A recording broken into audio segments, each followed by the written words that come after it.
বিভিন্ন ঐতিহাসিক ব্যক্তিত্ব এবং ঘটনাবলী নিয়ে বাংলায় ছবি, সিরিয়াল, ওয়েব সিরিজ তৈরির ধুম বাড়ছে। ছোট পর্দায় এই ধরনের প্রজেক্টের সাফল্য দেখে এবার বড় পর্দা এবং ওটিটিতেও আনা হচ্ছে এমন ভিন্ন ধরনের কাহিনী, যা বাস্তব নির্ভর। এর আগে নটি বিনোদিনীকে নিয়ে ছবি হয়েছে বাংলায়। আগামীতেও আরেকটি ছবিতে বিনোদিনী চরিত্রটি উঠে আসবে। তবে এবার নতুন খবর হলো, ওয়েব দুনিয়ায় অভিষেক ঘটতে চলেছে শ্রীরাম কৃষ্ণদেবের। নতুন প্রজেক্ট হিসেবে বিশেষ কৌতূহল তৈরি করেছে এই আসন্ন ওয়েব সিরিজ। শ্রীরাম কৃষ্ণ পরমহংসদেবকে নিয়ে সিরিয়াল হয়েছে একাধিকবার। কয়েকজন অভিনেতা তাদের অভিনয় গুণে মুগ্ধ করেছেন দর্শকদের।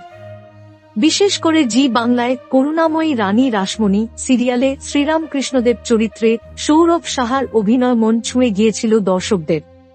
সিরিয়ালে একাধিক শ্রীরাম কৃষ্ণদেব পর্দায় উঠে এলেও ওয়েব সিরিজে সম্ভবত এই প্রথম।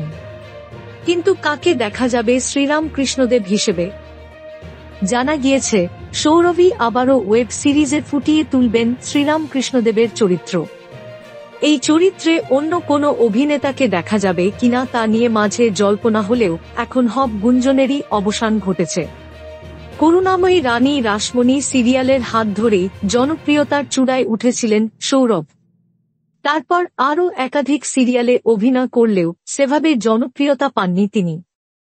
মাস কয়েক আগে পরিচালক রামকমল মিত্রের বিনোদিনী, এক নটির উপাখ্যান ছবিতে চন্দন রায় স্যান্যালকে দেখা গিয়েছিল শ্রীরাম কৃষ্ণদেবের চরিত্রে। কিন্তু তার অভিনয় নিয়ে মিশ্র প্রতিক্রিয়া দেখা গিয়েছিল। আগামীতে সৃজিত মুখার্জির পরিচালনায় আসছে লৌহ গৌরাঙ্গের নাম রে। সেখানেও ঠাকুর এর চরিত্রটি দেখা যাবে। যদিও সেই ভূমিকায় কাকে দেখা যাবে তা এখনো স্পষ্ট হয়নি। প্রসঙ্গত, করুণাময়ী রানী রাসমণি সিরিয়ালে সৌরভ সাহার বিপরীতে মা শারদার চরিত্রে দেখা গিয়েছিল সন্দীপ্তা সেনকে। কিন্তু ওয়েব সিরিজে ওই ভূমিকায় কাকে দেখা যাবে তা জানা যায়নি এখনো। এই সিরিজের পরিচালনা করছেন সৃজিত রায়। হুইচি প্ল্যাটফর্মে দেখা যাবে সিরিজটি।